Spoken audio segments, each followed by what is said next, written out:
Kasaysayan ng bawat kalye, lungsod, bayan at probinsya. Saan ito nanggaling? Kanino ito'y pinangalan? Ano ang mga naganap dito? Tunghayan ang mga literal na kwentong bayan dito lang sa GPS Podcast.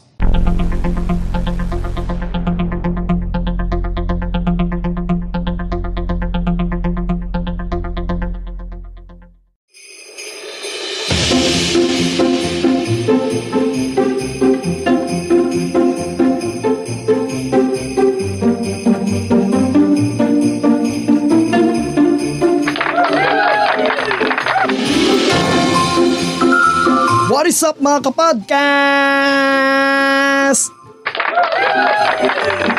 Ito ang podcast show na literal na kwentong bayan, ang GPS Podcast. Kilalang probinsya ng Nueva Ecija bilang isa sa mga nangungunang producer ng mga agricultural products sa Pilipinas. Sila ang nangungunang producer ng palay sa bansa, kung kaya tinagurian silang Rice Granary of the Philippines. Sila rin ang nangungunang producer ng sibuyas sa bansa. Ang Nueva Ecija ay isang landlocked province sa Central Luzon o sa Region 3 na binubuo ng 27 mga bayan at 5 lungsod: Cabanatuan, Gapan, Science City of Muñoz, Palayan which is the provincial capital, at San Jose.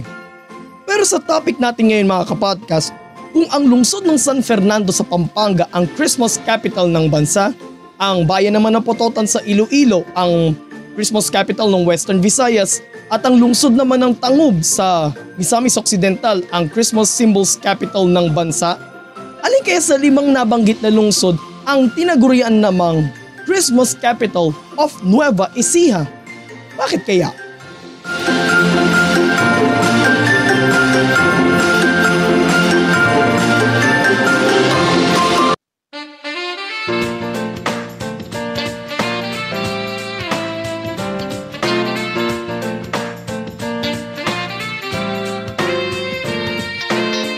...159 kilometers at halos 3.5 oras ang lalakbayin mula Maynila para marating ang isa sa mga lungsod sa probinsya ng Nueva Ecija, ang lungsod ng San Jose. Nasa hilaga ng San Jose ang bayan ng Karanglan. Nasa silangan naman ito ang bayan ng Pantabangan. Sa southeast naman ang bayan ng Rizal. Sa timog naman ang bayan ng Llanera. Sa southwest nito ang bayan ng Talavera. Sa kanluran naman ang Science City of Muñoz, at sa northwest naman nito ang bayan ng Lupao. May lawak na 185.99 square kilometers ang lungsod ng San Jose at may populasyong nasa 150,917 batay sa 2020 census ng Philippine Statistics Authority. Ang lungsod ng San Jose ay binubuo ng 38 mga barangay.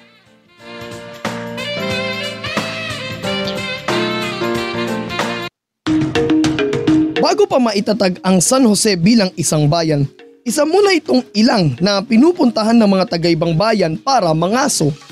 Ang mga Negrito o tawagin ay Baluga ang unang nanirahan dito na pinamumunuan ni Kapitan Danding na nakatira sa kung tawagin ay Pinagkwartelan. Pangangaso at pangingisda ang pangunahing ikinabubuhay ng mga sinaunang tao dito. Ang iba sa mga mangangaso mula sa ibang bayan ay lumipat sa San Jose dahil sa lawak ng lupang pwede nilang pagtaniman. Kilala noon ang San Jose bilang kabaritan mula sa salitang Ilocano na barit na isang uri ng halaman na nabibilang sa mga ratan. Kaya naman ang pangalang kabaritan ay nangangulugang lugar kung saan sagana sa mga tanim na barit.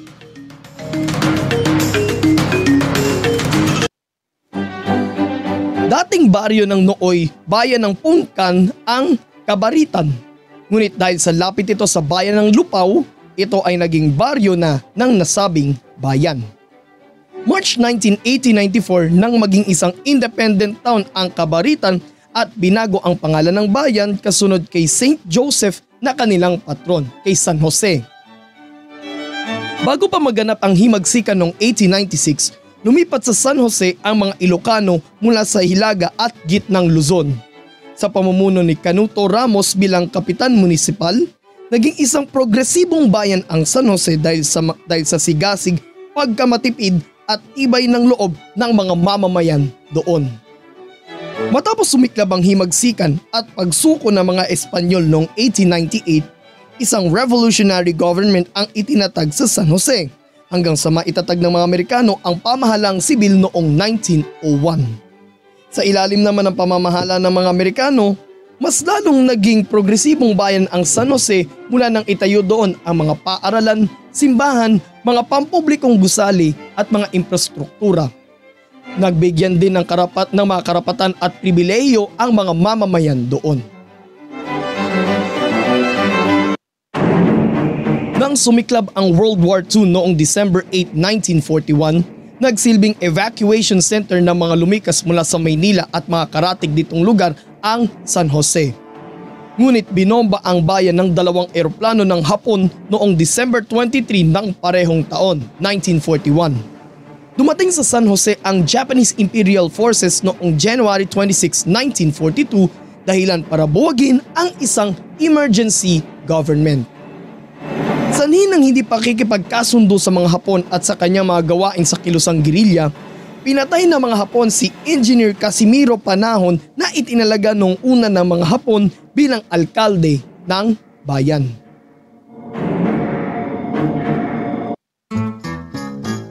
Taong 1954 nang humiwalay sa San Jose ang mga baryo ng Bagong Bayan, Andres Bonifacio, Caridad, San Mauricio, Parang Manga, Santa Barbara, Florida Blanca, Gomez, San Francisco at Victoria, pati na ang ilang mga baryo sa kalapit nitong bayan na Talavera at Rizal, at dito naman itinatag ang kalapit nitong bayan ng Llanera.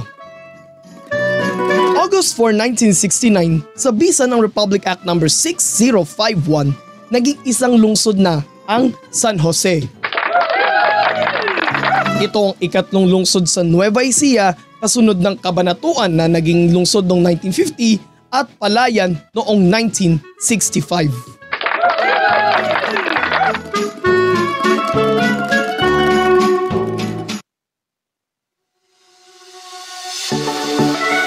Ika-4 na araw ng linggo ng Abril, ginaganap sa San Jose City ang Tanduyong Festival. Ipinagdiriwang dito ang kanilang pasasalamat sa masaganang ani ng sibuyas sapagkat ang lungsod ng San Jose ang nangungunang producer ng sibuyas sa bansa. Ang Tanduyong ay isang uri ng sibuyas na karaniwang tumutubo dito sa bansa. Ginaganap naman tuwing ikalawa o ikatlong linggo ng Abril ang Pagibang Damara Festival.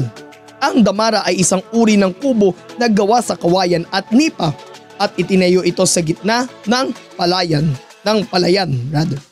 Nagsisilbi itong silungan ng mga magsasaka kapag mainit o maulan ang panahon. Ipinapatayo ito ng mga may-ari ng lupa bago magsimula ang pagtatanim at ginigiba ito pagkatapos ng anihan. Sa kasalukuyan, ipinagdiriwang ang Pagibang Damara Festival bilang pasasalamat sa masaganang ani. Mula noong 2015, itinatampok sa kabistahang ito ang kompetisyon sa pagluluto ng ipinagmamalaki ng mga taga San Jose City, ang Pansit Kanin. Ibang pansit yun ha. Ilan pa sa mga tourist spots sa San Jose City ay ang Tayabo Nature Park na isang man-made park na matatagpuan sa Barangay Tayabo. Ito ang nagsisilbing gateway papuntang Cagayan Valley at may hagdanang aabot sa 100 baitang. Di ka kaya rayumahin ito? 100 baitang papunta sa lamplit pagoda sa tuktok at tanaw mo ang buong view ng Sierra Madre. So ibig sabihin nun, sulit ang pagod sa pag-akyat. Ano pa mga matatagpuan sa San Jose City? Ang Palaspas Falls, ang Calio Falls, ang lumang istasyon ng PNR sa San Jose, ang St. Joseph the Worker Cathedral Parish o San Jose Cathedral na itinayo noong 1910 at nagsisilbing sentro ng Diocese of San Jose, at ang Clock Tower ng lungsod.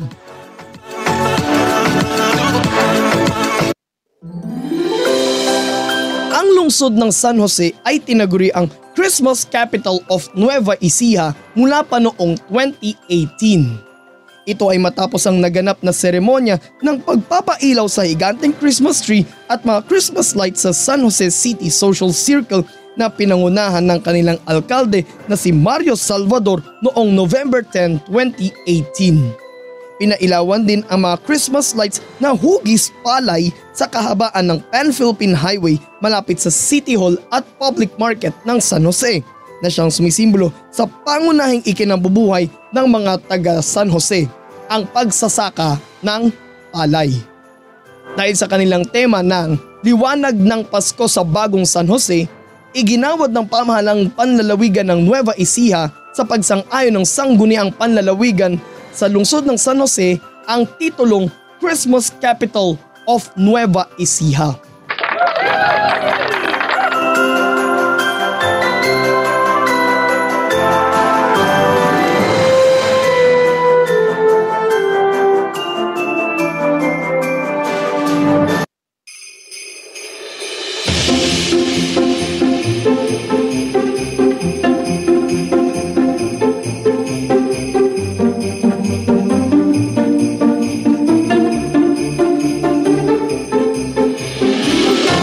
Masasabi kong sentro ng agrikultura ng bansa ang probinsya ng Nueva Ecija. Sabi ko nga sa intro kanina, sila ang nangungunang producer ng palay at sibuyas sa bansa. Ngunit may isang lungsod doon ang nagliliwanag at nagiging sentro ng Kapaskuhan sa Nueva Ecija. At ang liwanag na yun ay nagmumula sa Christmas capital ng probinsya, ang lungsod ng San Jose. More episodes coming your way, so please follow us on our social media accounts, Facebook, Instagram, and TikTok, Podcast ni Mans, at mag-subscribe po kayo sa ating YouTube channel na Podcast ni Mans, and don't forget to click the notification bell button.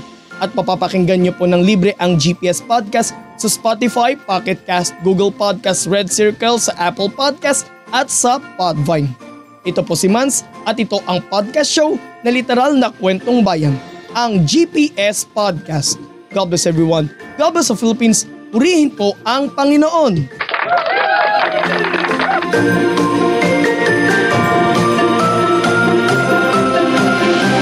At yan ang isa na namang makabuluhang kwentuhan dito lang sa GPS Podcast.